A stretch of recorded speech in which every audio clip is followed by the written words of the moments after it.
Hello,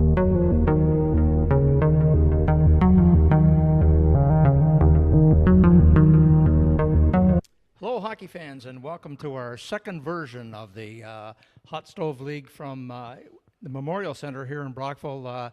We have a diminished crew, just Norm Saunders and I, but we're both glad to be here. And we're going to get a chance to take a look at our favorite hockey team, the Brockville Braves, after 10 plus games in the CCHL. Norm, how do you feel about the first 10 games? Well, there's two sections as far as I'm concerned. One was the first 4 or 5 games and the last 7 or 8 games, and they're entirely different. The Braves started out very well in the first few games, and all of a sudden they run into some choppy weather. They certainly have. You know, at first they were sailing along there, as you said, that first chunk of games after that Labor Day weekend in Ottawa, and the first couple of games after that, they were coming through with a winning percentage, 850, 880, somewhere, a ridiculously high number, which was keeping the fans very happy. But I see that number now has dropped, as you said. Well, they're also running into a different quality of team lately. Take Pembroke and Carleton Place twice. And that's a rough go. They're good hockey teams, those. They certainly are, you know, and those two aren't alone. And we did play Ottawa, lost that game 3-1. That's a very strong Ottawa Junior Senators team. They, along with Carleton Place, are nationally ranked for Junior A in Canada. So we're playing some very formidable opposition. The Braves are going to have to pick up the slack. There's no doubt about it. If they expect to be in the top half of the league, they're going to have to play, you know, like 60, 70% hockey the rest of the way. Yeah, they definitely are going to, because, you know, right now they're just hanging on. I think I checked this morning, and they're somewhere around the 8th spot, which is the last playoff spot. And I don't think anybody in the management of the Braves, coaching, GM, ownership, or whatever, had any designs about that kind of ranking. Yeah, the 9th, 10th, and 11th teams are right behind Brockville in 8th spot, and the only team that's really having a struggle is Hawkesbury. They are, you know, and of course I tend to show them some of my favoritism, but I'm looking at Cumberland grads who have struggled for quite a few years now, probably 5 or 6, and they seem to be coming on very strong. In fact, a little warning to the Braves management, they're going to be playing the Cumberland grads twice during the month of October, so we're going to be looking at. And the Kempville 73s are not that far off the pace. You know, I don't really have the numbers, but we're looking at 11, 12, 13, 14 points among that group of teams, and Braves got to get on a roll. The Brockville team is a good hockey team. There's no doubt about that. You know, back in the summer, Gibby said, GM Adam Gibson said, we've got the players that we want. So we're looking at it and we're saying, yeah, these guys look like they all can play hockey really well. And I think maybe the second set of 10 games, we might see them go back to the way they played in the first 4 or 5. In my mind, they might have a couple of technical problems or strategic problems, if I would. For instance, I cannot believe they don't score or can't score or unable to score on the power play. Well, they have not been overly successful, but they're sitting right at the league average for power play successes, and that's 20%, and that's normally accepted as a standard or minimal standard goal. Not winning teams certainly aren't going to settle for 20% on a power play. They're looking at 28, 29%. And it's hard to say. A couple of times we've looked at them. I remember, I don't know if it was the Carleton Place game where we had a 2-man advantage, and then right after that we had another 1-man advantage. And in that almost 6 minutes, we didn't get one shot on goal. No, I think one of the things that I see with is that I believe that their shot selection is suspect. I'd like to see more action from the point. That's where the offense should be generated from on a power play. I don't see that happening, so maybe they'll gradually transition to that process. Well, I talked to a longstanding Brave fan this morning, and he would take exception to your word about shot selection. He said, I want them to shoot. He was thinking they weren't making any selection whatsoever. They just weren't taking any shots. Well, they're shooting and they're shooting.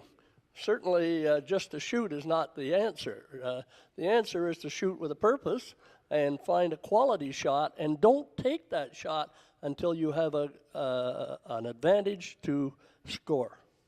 Well, let's hope in the upcoming weeks, at least for this month, that we do see a change occur in that power play. And the thorn on my side, of course, is the other half of that special teams, and that's the penalty kill. Two bad things there. First of all, we take an awful lot of penalties. And the other thing is we don't defend very well when we've got a man in the box. And so I think the first cure is to stay out of the box. And then the other thing is maybe they need to work on that penalty kill a little more. I don't know if we're playing the same guys too much or we need to change up who's playing that. But I think we've got room for improvement there too. Yeah, I think the penalty killing, to me, the number doesn't look right.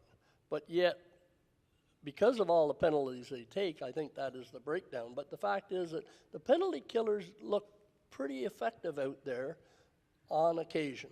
Like Owen Gill, to me, is a premium penalty killer. He skates well, he's smart with the puck, and he's tough. He certainly is, and he showed signs of that last year, and he's shown it 100+% this year. Now, unfortunately, Owen is currently out of the lineup, and that's probably hurting us. But we still have some excellent guys that can do the job. Unfortunately, we tend to see that maybe our best penalty killers are also our best all-around players, and that's cutting into it. And the other, if I can sneak this in, the other impact that this has on the team is some of the guys, it's a long time between shifts when we have so many penalties. Yeah, that's true. And in the penalty killing, your goaltenders are your biggest penalty killers. And certainly I don't think that we can fault either goaltender to this point. I think they're doing their job. The key is that you make the saves that you're expected to make, and then you have to add a couple that you're not expected to make. Yes. You need those couple of extras, and that's the difference between winning and losing, I think. Now, I know goaltending is also one of your favorite topics, and I had somewhere in my notes here something about goaltending. Oh, yeah.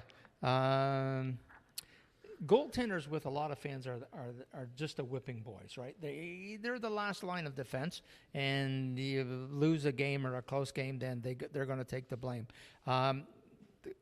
If we're big into statistics, now Mark Twain said there are lies, damn lies, in statistics, but as a team, our save percentage is below 900, which I don't think is acceptable, but that's not a reflection solely of the goaltenders. That's a team number, although and our goals against average is high, and that's even more of a reflection on the team rather than the goaltenders.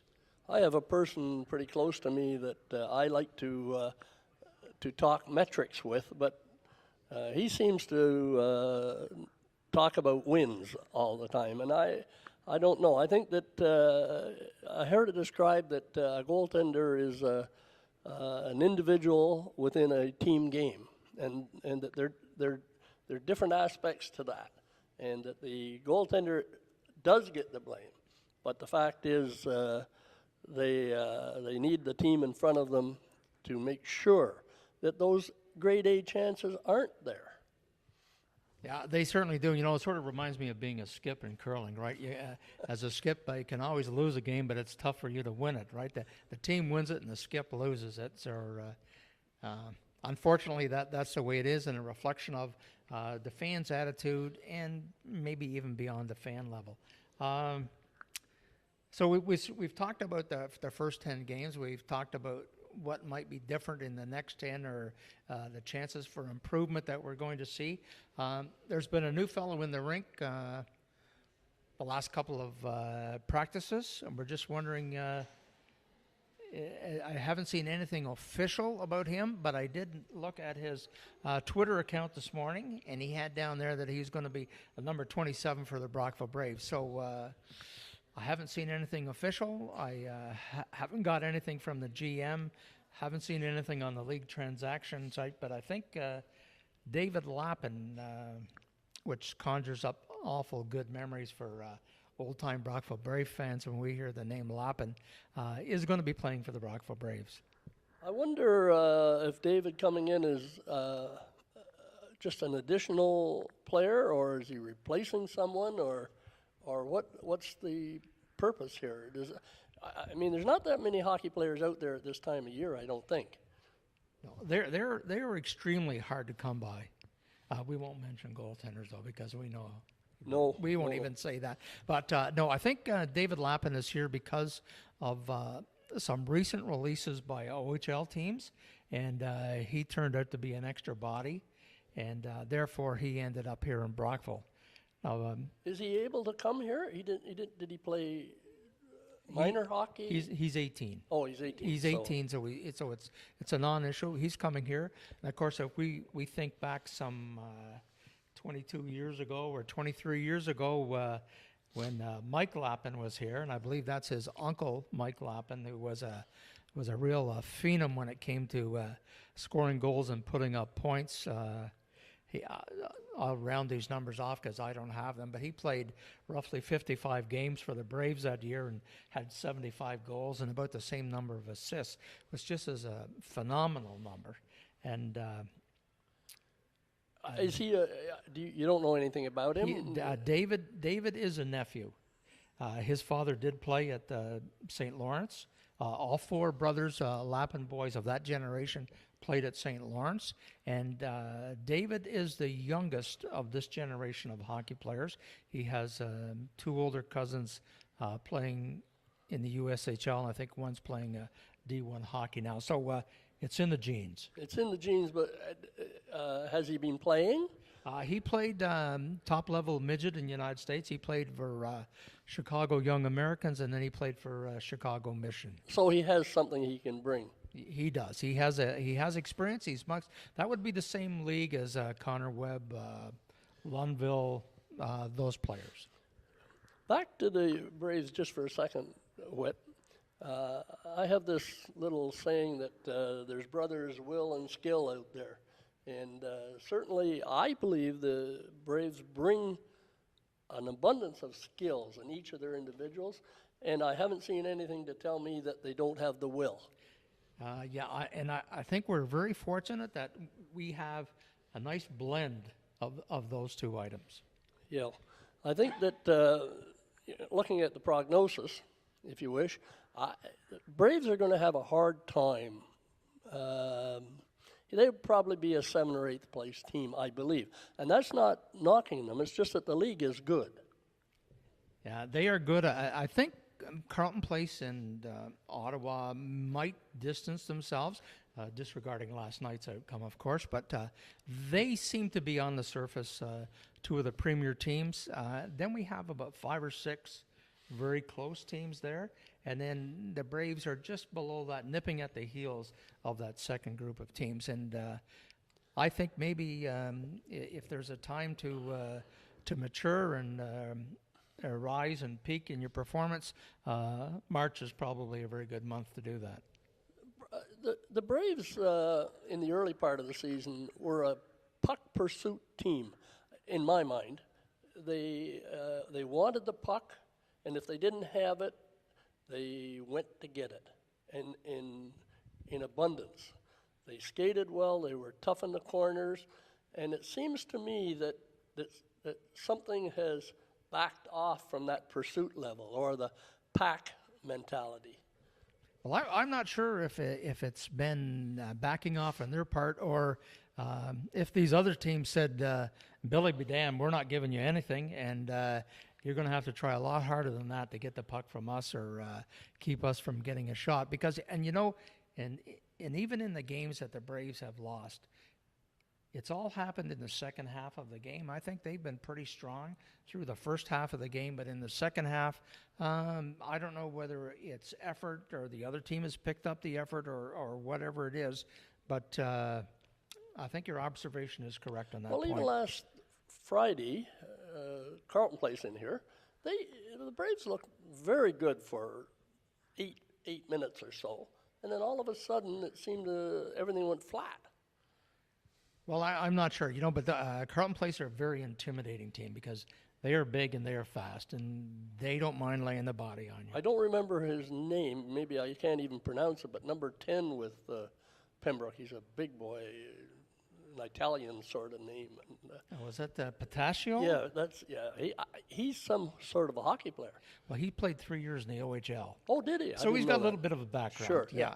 And their latest recruit is Mac McSorley, who came from Youngstown Phantoms in the USHL. So these other teams are bulking up, and if Braves aren't going to make any changes, then they have to step up their game to compensate for that.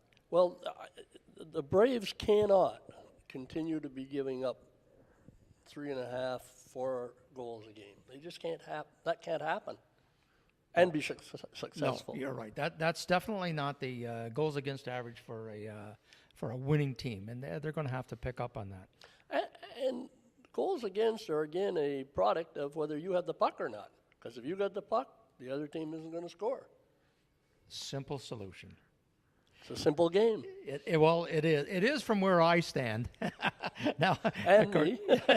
being denied the privilege of having skates, it's a lot easier to do these kinds of things. Just something else, Norm, that I want to bring up here, and it's a little commercial for the CCHL, and that is Tony House's latest venture. We have a sponsor, Gong Show, and we're doing the goal of the month, and we've asked all of the teams to submit what they feel is their top goal scored during that month. I've put together a little website, and it went live this morning, and you can actually go there and vote. So we're inviting any of the CCHL fans to go there and vote, and if you're a Brockville Braves fan, you might want to vote more than once. Very good, very good.